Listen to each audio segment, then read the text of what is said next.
नमस्कार, हर खबर देख रहे हैं आप और मैं हूं आपके साथ गौरव राजेंद्र। बुलेटिन की शुरुआत करते हैं खबर फरीदाबाद से, जहां पर सबसे बड़े अमृता अस्पताल का पीएम मोदी ने उद्घाटन किया। इस दौरान अमृता नंदनी मठ की प्रमुख मां अमृता, राज्यपाल बंडारू दत्तात्रेय, मुख्यमंत्री मनोहर लाल, डिप्टी सीएम दुष्यंत चौटाला और केंद्रीय राज्य मंत्री कृष्णपाल गुर्ज भी मौजूद रहे। सभी ने दीप प्रज्वलित कर अस्पताल का उद्घाटन किया, जिसके बाद पीएम ने सभी को संबोधित किया। अपने संबोधन में पीएम मोदी ने जहां एक तरफ अमृता अस्पताल के बारे में बताया, तो वहीं दूसरी तरफ हरियाणा के विकास मॉडल की भी पीएम ने जमकर तारीफ की।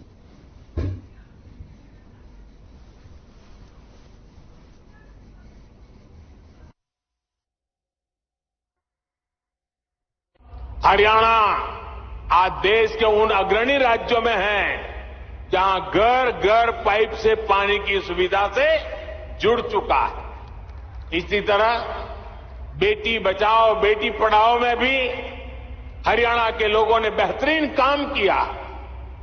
फिटनेस और खेल, ये विषय तो हरियाणा की रगों में है, उसके हरियाणा की मिट्टी में है, यहां के संस्कारों में है। और तभी तो यहां के युवा खेल के मैदान में तिरंगे की शान बढ़ा रहे हैं।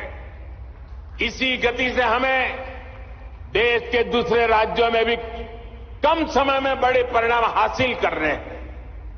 हमारे सामाजिक संगठन इसमें बहुत बड़ा योगदान दे सकते हैं। उधर दिल्ली के हरियाणा भवन में बीजेपी नेताओं की बैठक हुई। बैठक की अध्यक्षता सीएम मनोहर लाल ने की। प्रदेश अध्यक्ष ओपी धनखड़ समेत सभी 22 प्रभारी भी पहुंचे। बैठक में पंचायत चुनाव को लेकर चर्चा की गई।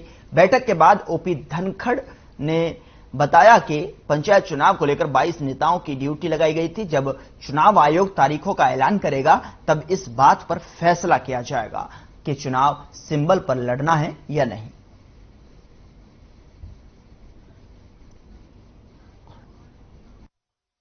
मंत्री जी ने और मैंने स्वयं सभी 22 के 22, उसमें रणवीर गंगवा जी वो बाहर गए हुए थे, तो उनकी जगह रविंदर बलियाला जी को बीच में ड्यूटी दे दी थी।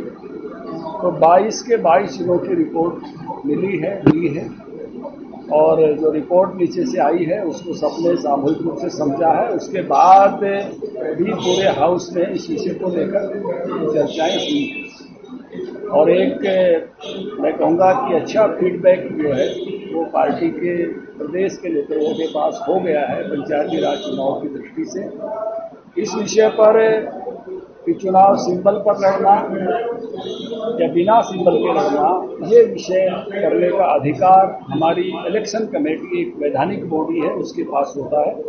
इलेक्शन डिक्लेयर होने के 1-2 दिन बाद ही वो बैठती है। जो ही इलेक्शन डिक्लेयर होंगे, हमारी इलेक्शन कमेटी बैठेगी, उस समय इस विषय पर।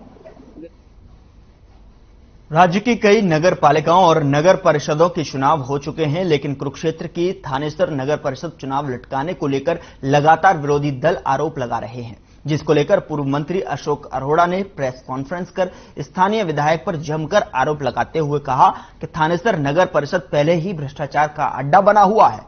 वार्ड बंदी को लेकर नया मामला उजागर हुआ है। अशोक अरोड़ा ने कहा कि स्थानीय विधायक के इशारे पर गुपचुप तरीके से वार्ड बंदी कर दी गई है और शहर की करीब 1.25 लाख जनता को इसकी भनक तक नहीं लगी। यह हैरानी की बात है कि आम लोगों को वार्ड बंदी की भनक तक नहीं लगी और वह तय समय से अपनी आपत्तियां भी दर्ज नहीं करवा पाए। अशोक अरोड़ा ने आगे कहा कि वह इस तरह से हुई वार्ड बंदी के कार्यों में हेराफेरी की खिलाफ कोर्ट भी जाएंगे और हरियाणा सरकार के आला अधिकारियों से मिलकर कार्रवाई की मांग करेंगे।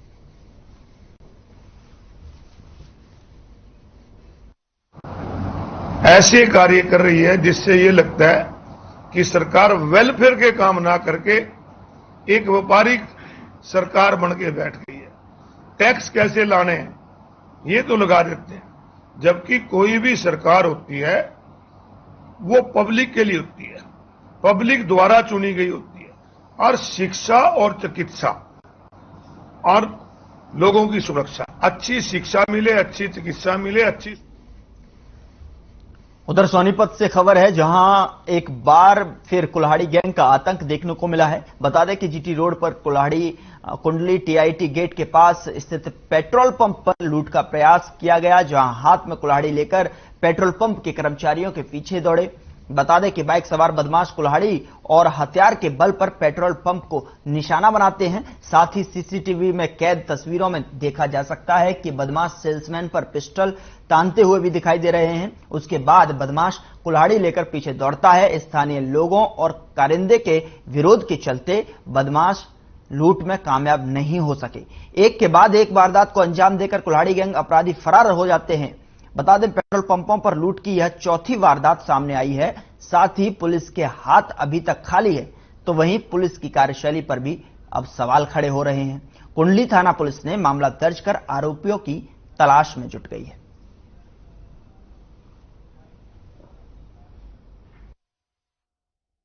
दो लड़कियां आई बाइक पे, ब्लैक कपड़े पे, पल्सर गाड़ी थी। आते ही सेल्समैन पे कुल्हाड़ी मारी है, दूसरे ने पिस्तौल लड़ा दी। तो इतने में हम भाग के सारे अल्लाह करे पकड़ो पकड़ो में भाग लिए। तो क्या पहले भी कहीं लूट किए? पहले कई पंपों पे कर चुके हैं, कैश लूट के हैं, लेकिन सब स्टाफ डरा हुआ है। सब अपने आप को सुरक्षित मान रहे हैं, लड़के काम करने को तैयार नहीं। इतने में वो भाग के आए, उन्होंने कुल्हाड़ी मार दी थी, कट्टा लगा दिया था। सब लोग भाग के आए, पूरा स्टाफ। इतने में उन्होंने एक फायर की और भाग गए। किस चीज पे थे वो? बाइक थे, पल्सर थी उनकी, ब्लैक कलर की कपड़ा पहन रखे थे, हेलमेट वगैरह लगाए थे। उनके हाथ में क्या क्या था? हाथ में कट्टा था, कुल्हाड़ी। उधर अंबाला में डिस्ट्रिक्ट बार एसोसिएशन का कार्यक्रम रखा गया, जिसमें बतौर मुख्य अतिथि पूर्व मुख्यमंत्री ओम प्रकाश चौटाला ने शिरकत की और वकीलों को संबोधित करते हुए उन्होंने काफी ऐलान किए। चौटाला ने कहा कि अगर आने वाले समय में उनकी सरकार बनती है तो सभी वकीलों को काफी सुविधाएं मुहैया कराई जाएंगी और आम जनता को मूलभूत सुविधा के लिए तरसना नहीं पड़ेगा। तो वहीं दूसरी तरफ उन्होंने सरकार पर भी जमकर निशाना साधा।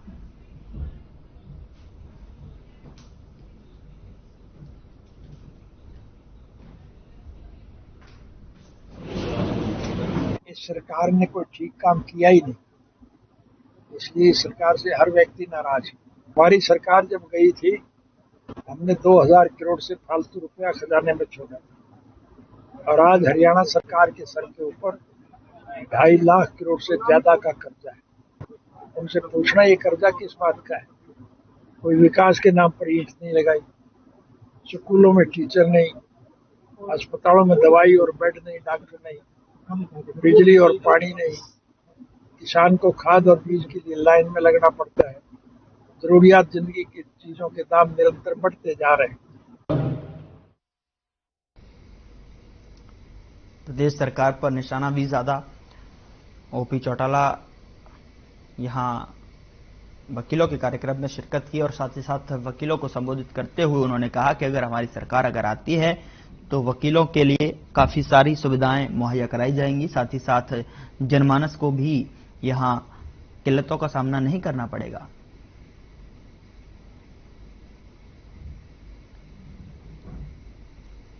प्रदेश सरकार पर भी साथ ही साथ उन्होंने वहां ओपी चौटाला ने निशाना साधते हुए और ओपी चौटाला का बयान कि वकीलों के लिए भी सुविधा मुहैया कराई जाएगी अगर हमारी सरकार आती है तो।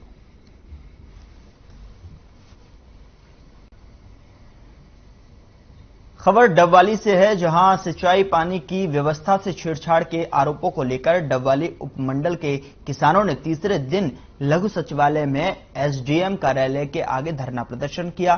प्रदर्शनकारियों ने कहा कि पिछले 6 दशक से चली आ रही सिंचाई पानी की व्यवस्था से छेड़छाड़ नहीं होने दी जाएगी। वहीं किसानों ने बताया कि मौजगढ़ गांव में भाखड़ा नहर का हेड बनाया है, यही से कई माइनर निकलती हैं जिसको इलाके में 16 सिंचाई योग्य पहुंचता है। वहां अबू शहर समेत 7 ऐसे गांव हैं जिन्हें चौटाला या तेज खोड़िया में मिलता है। वहीं हरियाणा सरकार में गठबंधन के दम पर राजनीतिक लोग उक्त माइनरों में पानी की कटौती करके नई नहर बनाना चाहते हैं और हेड को अबूब शहर में शिफ्ट करना चाहते हैं, जिससे कतई सहन नहीं किया जाएगा। वहीं किसानों का कहना है कि फिर अभी तक सरकार ने नई नहर का कोई प्रस्ताव नहीं भेजा है। किसानों के मुताबिक जब तक अधिकारी उन्हें लिखित रूप में आश्वासन नहीं देते तब तक धरना जारी रहेगा। इस मौके पर कई गांवों के किसान मौजूद रहे।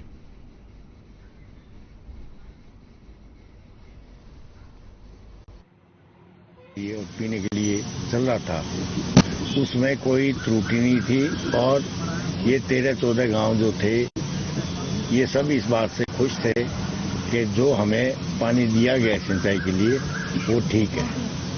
लेकिन अब जेजेपी के नेता जो इस सरकार के अंदर हिस्सेदार भी है, भारतीय जनता पार्टी के साथ में सत्ता के सहयोगी भी हैं, इन्होंने लालचवश एक नया प्रपोजल बनाकर जो सिर्फ चौटाला गांव को सरसब्ज करना चाहते हैं, वहां पानी लेके जाना चाहते हैं। मांग ये है जो चौटाला महेंद्र है उसको पीछे टेल न बनाकर उसको बड़ी करके पानी चले जाए, हमारी कोई दिक्कत नहीं है। चौटाला को उसको बड़ी करके ले जाए, लेकिन टेल बनाना वो सबसे गलत है। और अगर उसको बड़ी करके पानी ले जाना चाहते हैं तो हमारी कोई परेशानी नहीं है, लेकिन उसको नेर को बड़ा करके डिजाइनिंग करके उसको नेर ले जाए। और वो टेल बनाना चाहते हैं, उस टेल बनाने के लिए हम बिल्कुल खिलाफ हैं।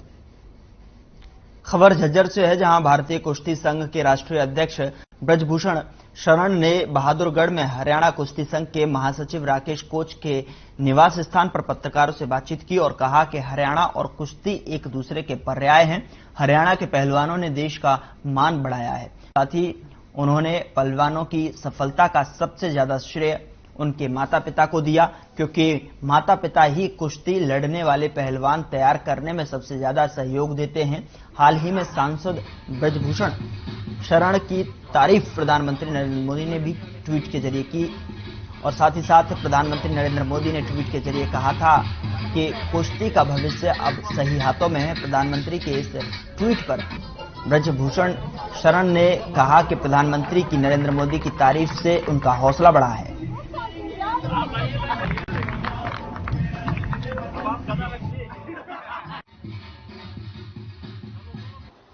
कुश्ती मतलब हरियाणा, हरियाणा मतलब कुश्ती, ये पर्यायवाची हो गया। और आज देश के अंदर ही नहीं विदेशों में भी यही चर्चा रहती है कि भारत के की कुश्ती जो है वो सबसे अधिक हरियाणा के अंदर खेली जाती है। महाराष्ट्र में बहुत अच्छी है, मध्य प्रदेश की अभी लड़की मेडल लेकर के आई है, उत्तर प्रदेश की। देखिए 5, 7, 8 राज्य है, हम तो कोशिश सब जगह से कर रहे हैं, लेकिन 5, 7, 8 राज्य है जहां कुश्ती अच्छी है और कुश्ती का सिरमौर है तो हरियाणा है।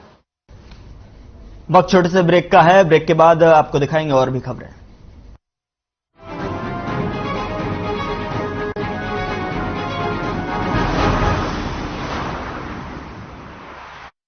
मेरे जैसा कोई दूसरा बुलापन जिसकी हर बात में खुल जाए, जिंदगी में रंग भर दे। मेरी जैसी मेरी अपनी पताका चाय, गजब का स्वाद। देखें कौन नया खिलाड़ी आया है, समझा देते हैं, प्यार से समझाएंगे। ये तो अपनी जुबान है। जुबान एक हो तो दिल भी एक होने चाहिए। विमल बोलो जुबान केसरी। पंजाब है जसप्रीत का ठिकाना, मुंबई है आदर्श का आशियाना, केरल का गोविंद निवासी, कोलकाता में जन्मे है काशी। हर हिंदुस्तानी की शान, ARB बियरिंग जोड़े सारा Hindustan. Hey mom, hey, look, I can download a song really fast. I can make dosas faster. Must be joking. Bus, 3 easy steps. Mix with water, spread batter, fry. गाना डाउनलोड हुआ? नहीं, पर तब तक मैं इडली बनाती हूँ। हमने बनाया किड्स से। अगर आप पत्रकारिता के क्षेत्र में करियर बनाना चाहते हैं तो हम सिखाएंगे आपको इलेक्ट्रॉनिक मीडिया के हर गुण। जल्दी करें, साधना एकेडमी फॉर मीडिया स्टडीज में एडमिशन शुरू हो चुके हैं, सिर्फ कुछ ही सीटें बची हैं, तो देर बिल्कुल न कीजिए। हमारा कॉन्टैक्ट नंबर है 9999131700, 9999131800, या फिर आप हमारी वेबसाइट www.sadhnamedia.com पर विजिट कर सकते हैं। आप हमें noida.sams@gmail.com पर ईमेल भी कर सकते हैं। 100% जॉब प्लेसमेंट की गारंटी। आज ही संपर्क करें। जसप्रीत का ठिकाना, मुंबई है आदर्श का आशियाना, केरल का गोविंदन निवासी, कोलकाता में जन्मे है काशी। हर हिंदुस्तानी की शान, ARB बियरिंग्स, जोड़े सारा हिंदुस्तान।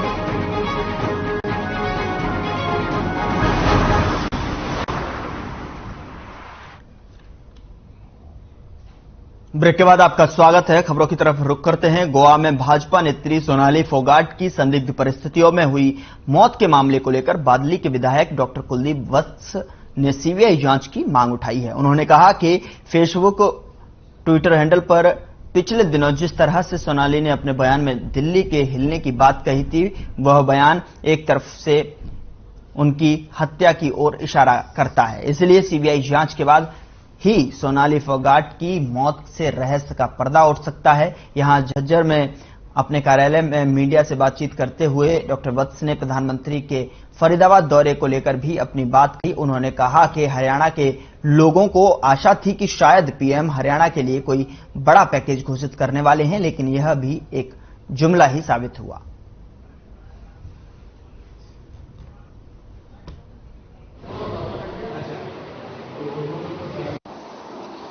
देखिए, धन्यवाद एक तो आपका। जिस प्रकार से आज हमारे बीच में नहीं रही सोनाली फोगाट जी, मैं अपनी तरफ से, परिवार की तरफ से, कांग्रेस पार्टी की तरफ से उसके पूरे परिवार को धन्यवाद करता हूं और भगवान से प्रार्थना करता हूं कि जो संकट इस परिवार पर आया है, क्योंकि देखिए एक बहुत छोटी बेटी है, उस संकट को सहन करने की शक्ति दे।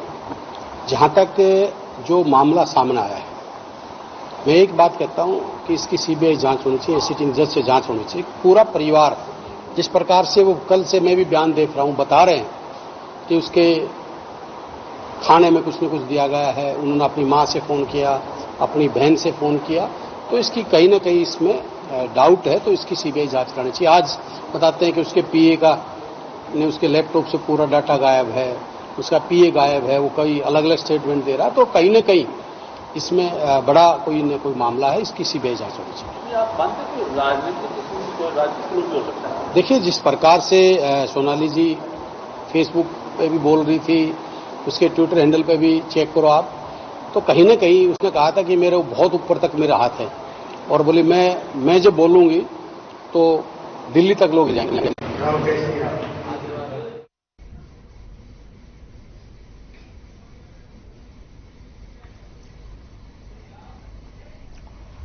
उधर सोशल मीडिया पर सोनाली फोगाट का एक वीडियो वायरल हो रहा है। बताया जा रहा है कि यह वीडियो सोनाली फोगाट की मौत से एक दिन पहले का है, लेकिन हर खबर इस वीडियो की पुष्टि नहीं करता है। वीडियो में सोनाली के साथ उनका पीए सुधीर और एक अन्य युवक डांस करते हुए नजर आ रहे हैं। यह वीडियो डिस्को का बताया जा रहा है। टिकटॉक स्टार सोनाली फोगाट का मौत से पहले का एक वीडियो वायरल हुआ है। इस वीडियो में वह सुधीर सागवान और सुखविंदर के साथ डिस्को डांस कर रही हैं। साथ ही वीडियो में सोनाली ने काली ड्रेस पहनी हुई है। सुधीर और सुखविंदर उसके साथ डांस कर रहे हैं, जबकि एक तीसरा शख्स इसकी वीडियो बना रहा है। यह वीडियो मौत से पहले यानी पहली रात का बताया जा रहा है, लेकिन हर खबर इस बात की पुष्टि नहीं करता है।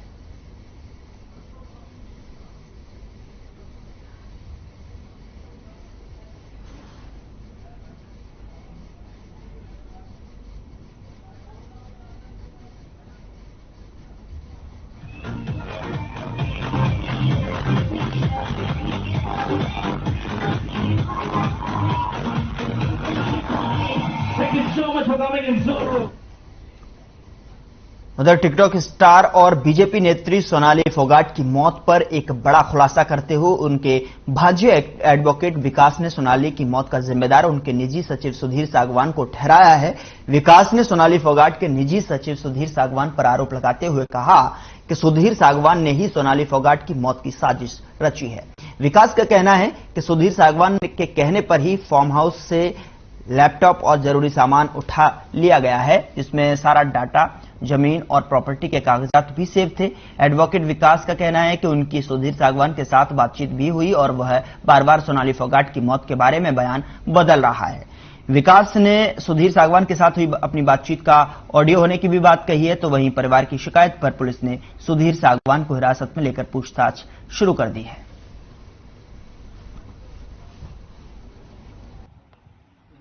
मैं पूरा प्रकरण के उसमें बोलना चाहता हूं कि ये प्री प्लान किया हुआ है। ये मतलब कोई हार्ट अटैक नहीं है, ये मर्डर किया है प्री प्लान से। एक सब आज अखबारों में छपा है कि यशोधरा उनके साथ थी, उसके बारे में क्या है? जी, ये बिल्कुल फेक न्यूज है। यशोधरा यही है, बल्कि उसको हम ही लेके आए हैं स्कूल से, वो भी यही है। यशोधरा उनके साथ नहीं थी। तो वहीं सोनाली फोगाट की बेटी यशोधरा ने भी अपनी मां के लिए सरकार से इंसाफ की गुहार लगाई है। यशोधरा ने कहा कि मेरी मां को इंसाफ मिलना चाहिए, मामले की सही जांच होनी चाहिए, जो दोषी हैं उन्हें सजा मिलनी चाहिए।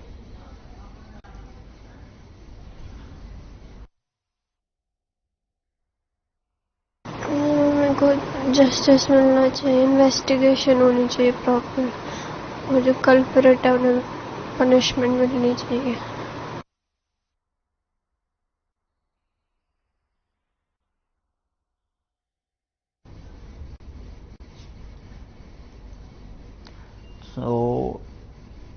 सोनाली फोगाट की बेटी का बयान भी सामने आया है। उन्होंने साफ तौर पर बोला है कि मेरी मां को इंसाफ मिलना चाहिए, जो भी कल्प्रिट हैं उनको सजा मिलनी चाहिए।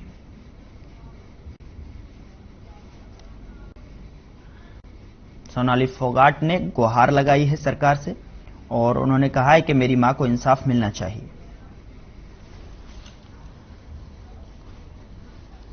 सोनाली फोगाट की हत्या मामले में उनके भाई ने सिरसा से विधायक गोपाल कांडा ने बड़ा आरोप लगाया है। सोनाली के भाई वतन ढाका का आरोप है कि गोपाल कांडा पहले से ही आरोपियों को जानते थे, उन्होंने हत्या करवाने में आरोपियों की मदद की है। वो गोपाल कांडा जी के साथ रहा है पहले, अभी भी गोपाल कांडा जी आज अब उनकी मदद कर रहे हैं किसी तरीके से। उन्होंने संपर्क किया उस लड़के ने गोवा से गोपाल कांडा जी के पास। अगर वो बेकसूर है तो फिर क्यों संपर्क कर रहा है किसी को? सर, आप इस बात की पुष्टि कैसे करेंगे? कैसे आपको कैसे पता चला? मेरे को पता चले, जब भी बता रहा हूँ आपको।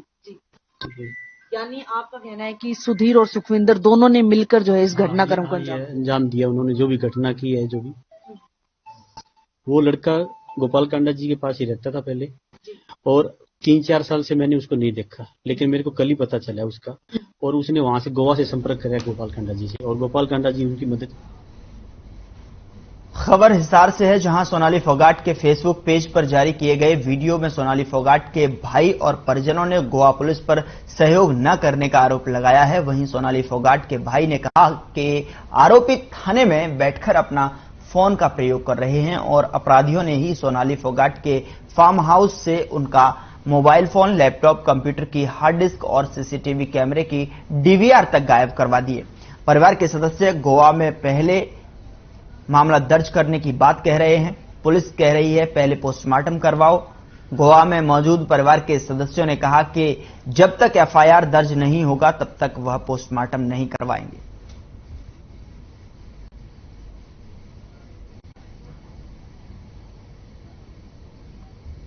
गोवा प्रशासन, पुलिस प्रशासन बिल्कुल सोया हुआ है और अपराधियों के साथ मिला हुआ है। हम यहाँ बारिश में बाहर भीग रहे हैं और अपराधी अंदर आराम से मजे से बैठे हैं, उनको कुछ नहीं कहा जा रहा है। वो अपना फोन लिए बैठे हैं, सब फोन यूज कर रहे हैं, और